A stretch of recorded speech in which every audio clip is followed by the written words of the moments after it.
In the 2016 presidential race, a new source of renewable energy was discovered. Popular discourse put trade and tariffs front and center, and it made Adam Smith roll in his grave fast enough to power a small island. Prominent protectionist arguments that foreign competition drives outsourcing, hurts domestic producers, and so on, are all underpinned by a basic misconception that when American businesses are forced to compete with foreign ones, the American economy suffers. Fortunately, though, trade isn't a zero-sum game, and as such, the basic idea I hope to convey is that the primary benefits of trade come from our imports, not our exports. And realizing this, the resolution, a significant tariff on imported goods from Mexico is a good policy for the US economy, will be negated. So to this end, I have two overarching points for you. First, that tariffs provide a net benefit, that imports provide a net benefit. And second, that tariffs are the wrong solution. So let's begin with the former. Now, the core principle to remember is that when people buy a product, any product, they do so because it gives them the most benefit at the least cost. And this principle is the core reason that imports boost the economy. And we're going to look at two main ways in which it manifests. First, foreign imports boost domestic manufacturing productivity because they provide vital components to US manufacturers. Now, these intermediate goods are regularly imported, with Mexico representing, according to the World Bank, about 8% of the total. Now, between 1997 and 2006, the Bureau for Economic Analysis found that such imports had substantial benefits, accounting for 14% of overall labor productivity growth and 23% of manufacturing labor productivity growth.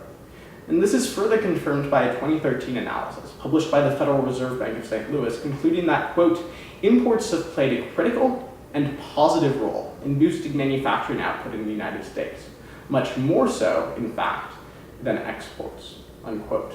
So the impact here is simple. Imports boost productivity. And second, imports raise real wages. One of the basic complaints about Mexican imports is that when they compete with domestic producers, they win. The key implication here, though, is that foreign imports must be cheaper and/or higher quality than their domestic counterparts. And as a result, they increase American purchasing power, allowing access to a broader range of products at a lower cost.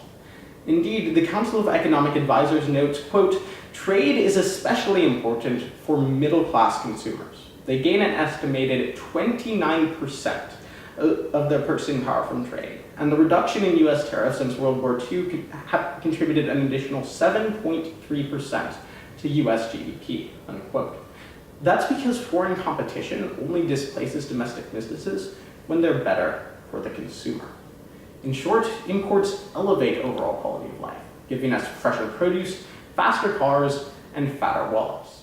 But in spite of all this, the one thing that Hillary Clinton and Alex Jones can seem to agree on is that trade hurts America. Why? Well, the answer is actually quite simple. While free trade provides a net benefit to both sides, that benefit is dispersed. It's not obvious. In contrast, the drawbacks of trade are concentrated. For example, the American economy as a whole benefits from cheap Chinese steel, but domestic manufacturers are forced to lay people off. And so this brings us to our final point, that tariffs are the wrong solution.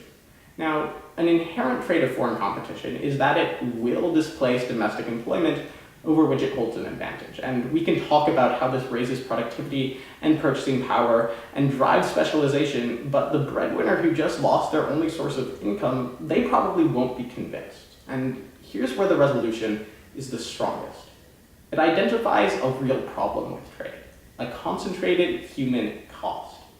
But it posits the wrong solution, because tariffs reject a basic economic truth, that the breakdown of labor by sector in the United States cannot and really should not remain static.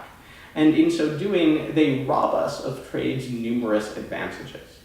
So the merits of various welfare or training-based solutions hold a debate for another day. But this much is clear. At a fundamental level, imports are good. If we hope to pursue prosperity for our children and grandchildren, we need to embrace a future that's shaped by competition and trade. Thank you.